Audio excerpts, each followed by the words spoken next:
Bonjour Franck Garde, Bonjour Franck. tu as publié avec Confortas un très beau roman qui se passe pendant la Révolution française, en tout cas les prémices de la Révolution française, et c'était justement en province, hein, près de chez toi où tu habites, c'est-à-dire à Saint-Étienne, avec une histoire tout à fait emblématique de ce qui s'est passé à l'époque, avec une famille noble qui est pourtant très intégrée, aimée de la population, qui se retrouve tout d'un coup mêlée à une histoire qui ne la concerne absolument pas. Donc, la première question que j'aimerais te poser, c'est pour les lecteurs qui vont lire ton livre et qui sachent un petit peu de quoi il s'agit. À quelle époque se produit cette histoire-là? Comme période, j'ai choisi le septembre 1792, pendant les massacres de septembre, qui ont eu lieu essentiellement à Paris et la région parisienne, dans toutes les prisons qui ont été vidées par la foule, plus ou moins guidée par Marat. Mais ça, on le verra un peu plus loin. Moi, j'ai utilisé donc cet événement effroyable qui a eu lieu essentiellement donc à Paris, je le répète. Moi, mon histoire se déroule à côté de Saint-Étienne, effectivement, en Haute-Loire. Donc, c'est du côté du Puy, essentiellement, que se déroule cette intrigue, qui dure à peu près 3 4 semaines. Et c'est la totalité de l'action se déroule entre le Puy, le château de la famille de mon héros, donc de la famille d'Enac, et puis dans quelques tavernes, quelques endroits où règne à la fois le désordre révolutionnaire et puis une vie qui continue à se dérouler, notamment en province, bon an, mal an. En fait, j'ai utilisé cette période des massacres de septembre parce qu'elle est emblématique et elle est effroyable, bien évidemment, et je l'ai utilisée au service de mon intrigue par un personnage qui veut du mal, bien évidemment, à cette famille-là et qui utilise sa connaissance des événements du contexte national pour tisser ses trames à l'encontre de mes héros. Et alors, c'est intéressant parce que c'est vrai que dans ces années de la mort, du bicentenaire de la mort de Napoléon, hein, qui était le 5 mai 1821, Oui. et pour beaucoup de personnes, cette période de révolution, de terreur, de contre-terreur, c'est un petit peu flou. Et comment ça a commencé en province, cette terreur? C'était comme à Paris? Moi, j'avais entendu dire même que la Révolution française avait commencé même plutôt en province avant d'être à Paris. Et j'aimerais bien savoir si même la terreur a commencé un peu en province. Alors, il faut bien distinguer la terreur des massacres de septembre. Les massacres de septembre, c'est septembre 92. Ça a été, a priori, les historiens sont à peu près d'accord là-dessus, ça a été lancé à l'initiative de Marat. Danton et les Girondins n'ont rien fait. Robespierre non plus, ne sont pas opposés. Les Girondins étaient au pouvoir à ce moment-là. C'est d'ailleurs eux qui ont déclaré la guerre à toute l'Europe. On va dire que c'est la gauche qui a déclaré la guerre à toute l'Europe à cette période-là, sur cet échiquier-là. Et donc, il y a eu ces massacres qui avaient pour but, puisqu'en fait, les frontières françaises étaient débordées, on perdait bataille sur bataille. Les Autrichiens arrivaient proches de Paris.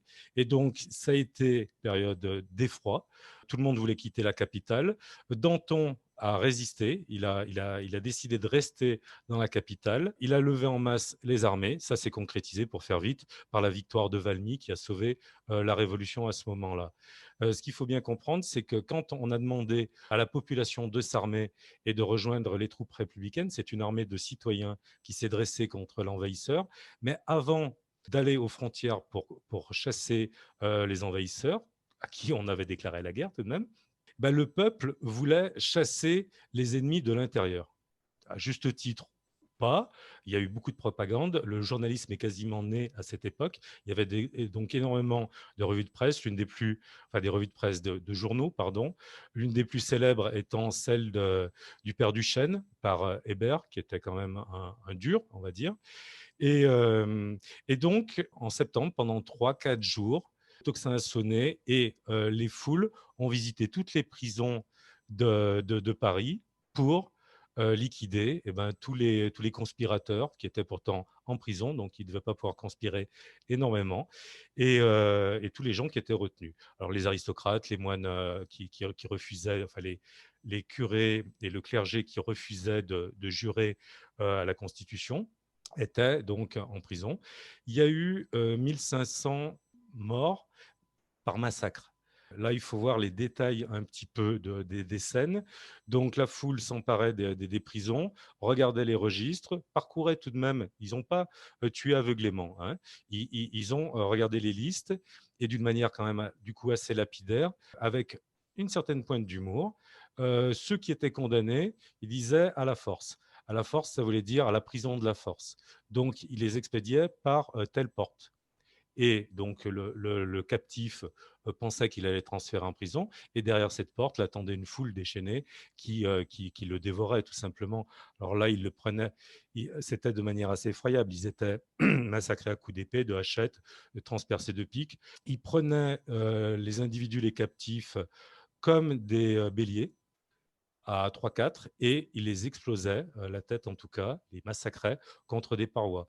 Il les jetait du haut des murailles. Un des événements les plus effroyables, c'est sans doute l'histoire de la princesse Lamballe, qui était une amie de la reine Marie-Antoinette. Elle, pendant la Révolution, elle était en Angleterre tranquille, et quand elle a vu qu'il y avait des troubles en France, elle est vite revenue rejoindre son amie, donc la reine Marie-Antoinette. Et du coup, elle s'est retrouvée captive et elle a été l'une des premières à être massacrée. Alors, elle était, j'hésite à donner les détails, mais elle était, bon, bien évidemment dénudée, éventrée.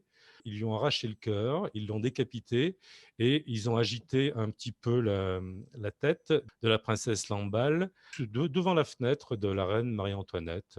Voilà. Et son corps est resté dans cet état pendant quelques heures dans la rue. Donc, il y a 1500 morts en 3-4 jours, hein. C'était vraiment des rivières de 1500 sang. morts, les 1500 morts, c'est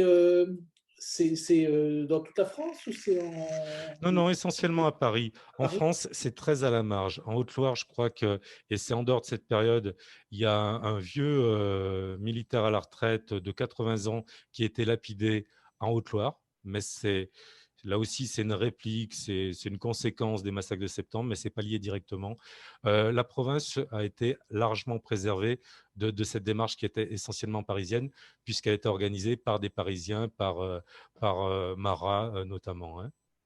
En tout cas, c'est très bien décrit dans ton livre, hein, cette période où les personnes sont condamnées et passent par une porte avec la foule qui les attend en dehors. Oui, Je me souviens très bien de ces scènes-là qui sont extrêmement visuelles, qui sont très très documentées en plus, avec une très belle dramaturgie. C'est très très bien décrit. Alors, en province, comment ça a commencé cette terreur? Puisque c'était à Paris, mais après, comment ça s'est passé en province? alors effectivement, la Révolution n'est pas parisienne et là, tu as parfaitement raison. Pour moi, la Révolution française est le résultat de la convergence de 3 phénomènes principaux. On peut en rajouter d'autres, bien évidemment, comme la famine quelques années avant, différentes choses, des hivers rigoureux voilà. Mais pour moi, les 3 principaux terreaux de la Révolution française, et donc ses causes, sont au nombre de 3 principalement. Alors, il y a bien évidemment les Lumières, le contexte intellectuel. Et comme l'a très bien expliqué Gramsci, la conquête du pouvoir est toujours précédée par la victoire des idées.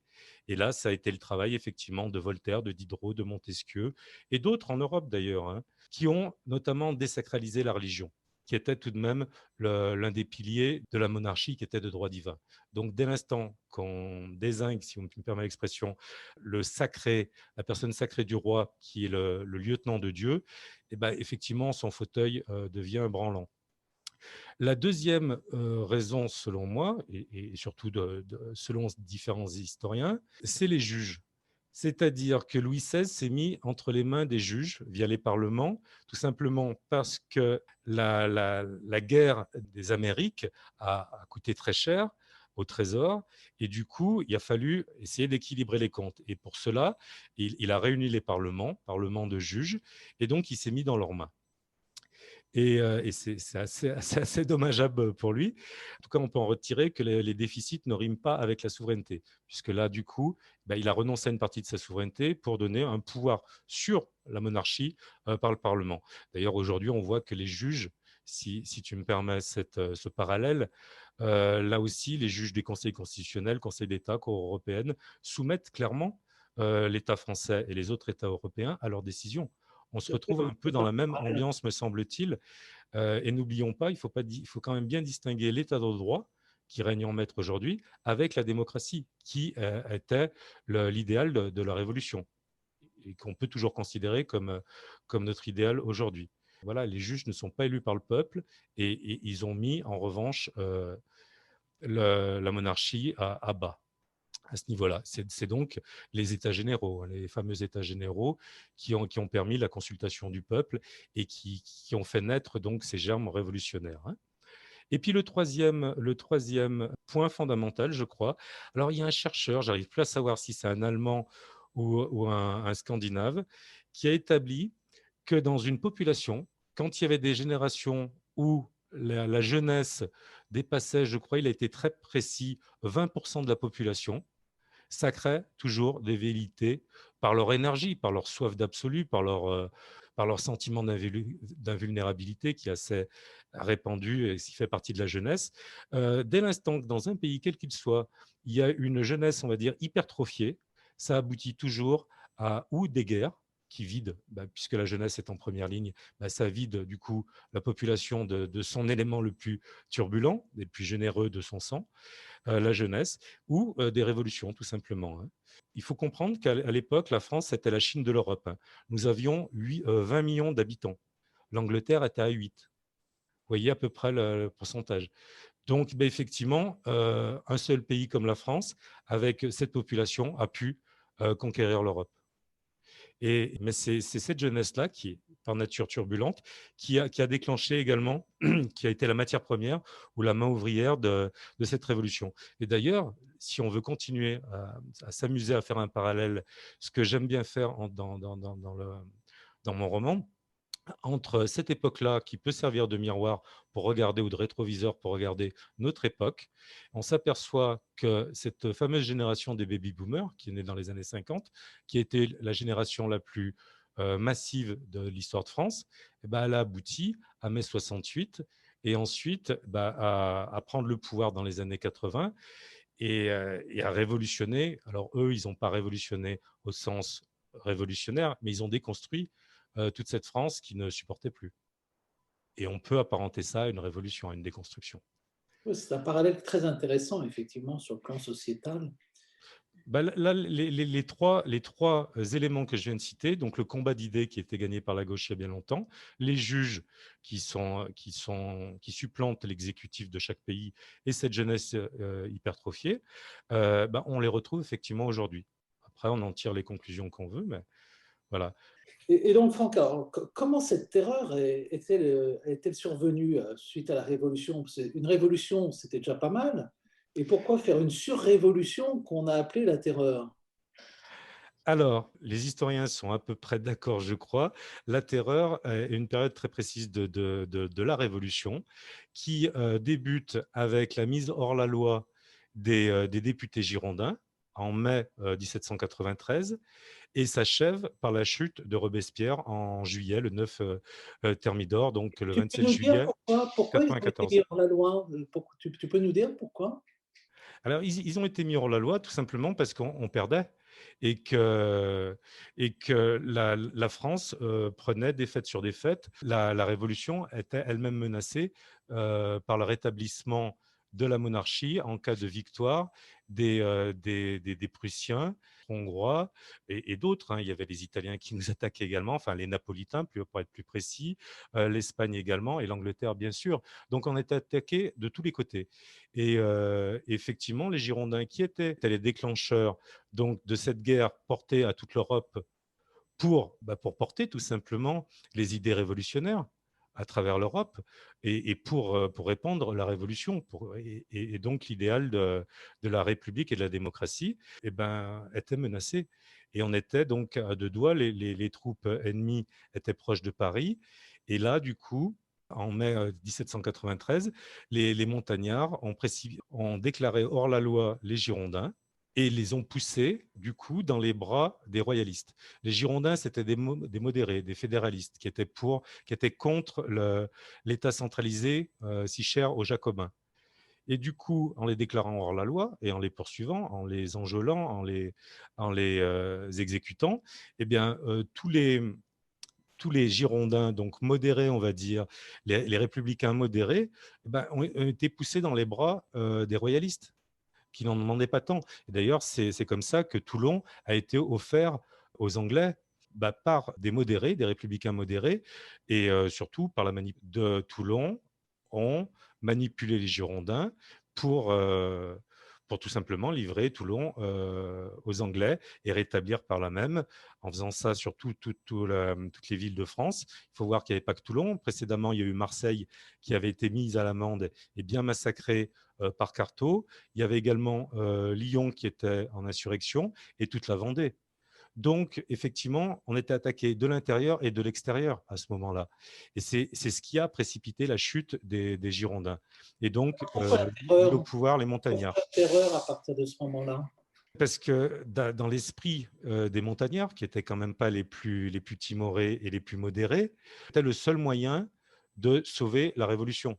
C'est-à-dire lever en masse d'une armée de citoyens armés pour aller aux frontières et mettre à bas les insurrections, les sécessions qu'il y avait dans notre pays, la Vendée. C'est-à-dire que le 1er octobre 1793, alors qu'il se déroulait les mêmes événements en Toulon, Toulon était aux mains des Anglais. Le 1er octobre donc 1793, la Convention a voté une loi dite d'extermination pour résoudre le problème vendéen. Il n'y avait pas de langue de bois à l'époque, clairement, hein. Et donc, voilà, ils ont considéré qu'aux grands mots, les grands moyens, et donc ils ont fait une levée en masse, ils ont massacré à l'intérieur pour pouvoir ensuite repousser les ennemis à l'extérieur. Ça, Et là, c'était du coup, oui, c'était après les massacres de septembre, donc. oui, oui, oui, quelques mois après. Mais effectivement, là, on est dans la terreur. On est passé donc d'une majorité de Girondins, qui n'était pas des tendres, hein, non plus, hein, à une majorité de la montagne, des montagnards, qui étaient encore plus radicaux, clairement, hein. Voilà, disons pour le contexte, on était dans la guerre civile. On avait à la fois une guerre civile et une guerre à nos frontières, à toutes nos frontières pratiquement. Voilà. Et effectivement, ça a marché, hein. Ils ont massacré toutes les insurrections sur le territoire français et ils sont arrivés à repousser les ennemis à nos frontières, les uns après les autres. D'accord. Voilà. Et jusqu'à à la chute de Robespierre, qui a été lui-même guillotiné après avoir été le sauveur de la Révolution et puis celui qui l'a poussé dans ses pires excès, en vérité. Donc ça, c'était la contre-terreur, hein, la chute de Robespierre, c'était lors de la... Alors, la contre-terreur débute avec la chute de Robespierre. Il y a eu plusieurs tentatives contre-révolutionnaires qui, effectivement, s'opposent à la terreur. Donc, dès l'instant que Robespierre est guillotiné, eh ben, effectivement, les royalistes reprennent un peu du poil de la bête. Alors, on vient de voir comment ils ont maté dans le sang et la guerre civile à l'intérieur du territoire et les guerres au niveau de nos frontières, hein. Il faut voir à quel point ça a été sanglant. On ne va pas parler de la Vendée, mais ne serait-ce que les massacres des populations marseillaises qui s'étaient révoltées contre les excès, parce que là aussi, il y avait des excès de la part des révolutionnaires, des jacobins. Il faut voir qu'il y avait des potentats. Les villes étaient tenues par des clubs jacobins et qui régnaient en maîtres et qui se vengeaient, qui se revanchaient de l'ancien régime. Voilà, et c'était là aussi très sanglant. Donc, ça a fini par écœurer et lasser une partie de la population qui a rejoint les modérés. Et donc, il y a eu ces massacres. Ça, c'est la première partie de la contre-révolution. C'est l'insurrection des territoires, des villes, Vendée, Marseille, Toulon. Voilà. Associé en parallèle donc avec les armées européennes qui nous envahissaient. La deuxième, elle a eu lieu à partir du 13 Vendémiaire de l'an 4 à Paris. Alors là, on voit apparaître Napoléon au niveau national après avoir libéré Toulon, comme je vais l'évoquer et je vais le détailler et le décrire, j'espère, le plus précisément possible, dans le tome 2, donc, qui aura pour titre Une et indivisible, et donc qui a pour cadre essentiellement le siège de Toulon. Et Napoléon, donc, revenant victorieux du siège de Toulon, était à Paris quand Barras lui a demandé de mater les sections de Paris, qui avaient pour but de prendre la Convention, hein, donc les Tuileries. Là, on parle de 25 000 personnes armées qui se dirigent pour prendre le siège de l'exécutif. Donc, Là, Napoléon, alors ça sera raconté, j'espère, dans le tome 3 cette fois, hein, cette période-là. Napoléon avait lui-même sous la main et a fait la connaissance de Murat, qu'il a chargé d'aller chercher toute la canonnerie, enfin quelques canons, qu'il a mis en enfilade dans les ruelles pour protéger la Convention. Et sous ordre, a fait tirer à la mitraille sur cette foule de 25 000 contre-révolutionnaires, royalistes. Et là, il y a eu des centaines, en quelques heures, il y a eu des centaines de morts, et ça a calmé net, effectivement, toute velléité royaliste pour un certain temps. Napoléon ne faisait pas dans la dentelle. Et d'ailleurs, j'avais entendu dire que Napoléon avait lui-même dit que si Louis XVI avait fait appel à lui pour diriger les opérations militaires, il n'y aurait jamais eu de révolution française, il aurait toujours été sur le trône. Clairement, on peut reprocher à Louis XVI qui manquait pas d'intelligence, de finesse et de bonne volonté, mais il n'avait pas, je crois qu'il n'avait pas la stature, l'autorité. Oui, il n'avait pas la colonne vertébrale et la moelle épinière pour agir. Donc lui, il a préféré porter le bonnet phrygien, et ce qui a fait dire à Napoléon, le voyant, assistant à la scène, désolé pour l'accent italien, mais couillonné, je crois, en parlant de Louis XVI. Et justement, pour dire que, voilà, plutôt que de céder en portant cet emblème, donc en se soumettant, il a quand même remplacé sa couronne à ce moment-là, symboliquement, par le bonnet révolutionnaire. Et ben, s'il avait fait tirer à ce moment-là, ou s'il avait donné ordre aux Suisses de se défendre, seulement de se défendre, ben, il ne serait pas retrouvé enfermé à la prison du Temple. Et là, les Suisses se sont fait massacrer à ce moment-là, sans tirer un coup de feu. Oui, donc Louis XVI n'a pas été à la hauteur. Mais ce n'était pas par manque d'intelligence, c'était par manque de volonté, on va dire, hein, ou d'autorité. Voilà. Ce qui est important de constater, c'est que dans la contre-terreur, ça va décrescendo en termes de masse de population concernée. La première, on l'a vu, c'était l'insurrection des territoires, hein, la Vendée, Toulon, Lyon, Marseille et tous ces territoires qui étaient qui étaient en insurrection face à l'État centralisé jacobin. Donc là, on était sur la population. Ensuite, on vient d'évoquer les événements de Vendémiaire, et là, on est sur 25 000 personnes situées exclusivement à Paris. Donc ça a été stoppé net par les canons de Napoléon. Et là, la troisième vague, elle est encore plus éparse, on va dire, puisqu'elle se manifeste par, là encore, la jeunesse qui revient. Alors, c'est la jeunesse dorée, les muscadins. Ça a été avalé par le directoire. Alors, c'est là aussi essentiellement parisien. C'est des gens, une jeunesse qui s'habillait avec des codes vestimentaires assez précis, un peu ridicules. Ils ne prononçaient plus les R dans leur phrasé, parce qu'ils trouvaient ça un peu vulgaire. La légende veut que le R, c'est soit la première lettre dans leur esprit de la Révolution. Donc, ils s'interdisaient tout simplement de prononcer ce R-là. Voilà, ce qui faisait un phrasé un peu pédant et ridicule qui leur convenait très bien, puisqu'ils voulaient prendre leur revanche sur le bas peuple, les Jacobins qu'ils trouvaient extrêmement vulgaires. Et c'était pas des. Enfin, ils y allaient quand même à coups de gourdin. Ils avaient des cannes gourdins, et chaque fois qu'ils croisaient un homme avec une trogne de Jacobin, ils le massacraient. Voilà, c'était pas pour plaisanter non plus. C'était vraiment de la contre-révolution, mais assez éparse, assez diffuse, propre à une jeunesse et propre à la région parisienne, hein. Et puis ensuite, ça s'est transformé alors d'une manière encore plus épisodique, plus ponctuelle en tout cas, par des attentats contre l'empereur. Alors là, il y avait des attentats jacobins, républicains, et les attentats royalistes.